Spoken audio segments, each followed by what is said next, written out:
In this problem, we have a simple truss structure, and it has 300-pound force acting on it.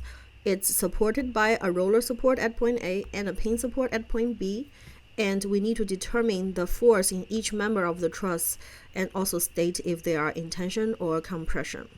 So the first thing we want to do is to identify the zero force members. In this case, at point C, we have three members joining together. We have member BC, CD, and AC. And notice that member BC and CD are collinear. They are along the same line. Therefore, the third member, member AC, which is at an angle with them, must be a zero force member. So we can mark that out and disregard FAC in our future calculation. At the same time, we can see that force FBC and FCD must be the same. They are not only the same in magnitude, they are also the same in sense. In other words, if FBC is tension force, then FCD is also tension. If FBC is compressive, then FCD must be compressive as well. You can almost consider that they are now forming one truss. Without this one, BC and CD are forming one truss. Therefore, they must have the same force with the same sense.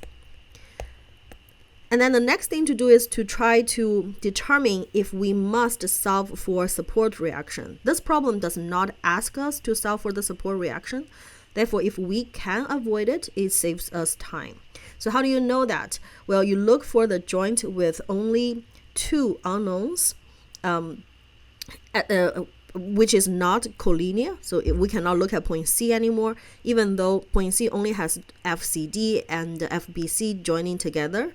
That's two unknowns, but because they are collinear, you cannot solve for any one of them.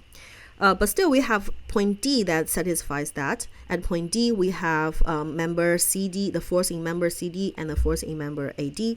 Those are the two unknowns. The reason why we're looking for two unknowns is because we're using method of joints to solve this problem, and method of joints essentially is a 2D particle equilibrium analysis. And for any 2D particle free body diagram, we can write two equations and solve for two unknowns. So that's what we're going to do next. We're focusing on joint D, draw its free body diagram. We have the known 300-pound force acting here. And then for force FAD and FCD, because I do not know if they are in tension or compression, therefore I'm going to assume that they are of the positive sense. In this case, I'm assuming that they're both in tension. Okay, so according to sign convention, tension is positive and compression is negative for truss members. So now I have completed the free body diagram. I'm going to write my two equilibrium equations according to the conventional x and y coordinate system. Therefore, I have resultant force along the x direction, and that equals to FAD plus the horizontal component of FCD. Because we have a 3, 4, 5 triangle, so the component of FCD can be easily determined to be 4/5, and that equals to 0. Resultant force along the y direction equals to FCD with the vertical component 3/5 minus your 300 applied force. So two equations. We can now solve for our two unknowns. So from the second equation, we can solve for FCD. But don't forget FCD is also the same as FBC. And that is going to be positive 500-pound force.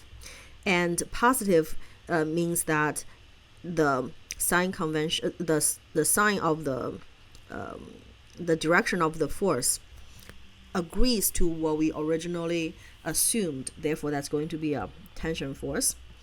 And then we substitute this into the first equation, and we can solve for FAD, and that equals to negative 400 pound. Negative sign indicates that our original assumption of the sense is incorrect. We assumed tension, but it is actually compression.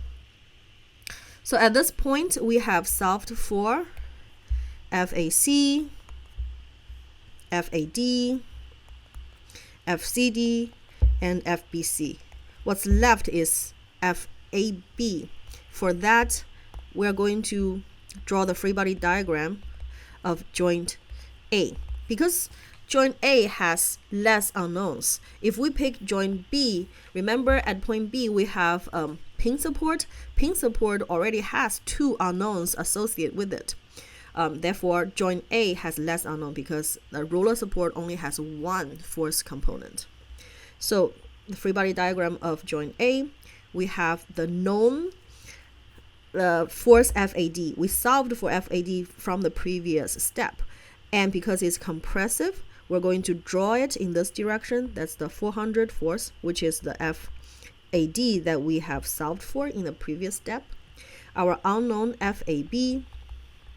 And because point A, we have a roller support, the support reaction is in this direction. And that's it. We have completed the free body diagram at point A. And as you can tell, because FAB is the only force that has vertical component, the other 2 forces are collinear again. Therefore, FAB must be 0. It is very similar to the analysis we draw early on for member AC. So if you want to, you can solve for AX, the support reaction, but it's not necessary. The problem doesn't ask for us for that.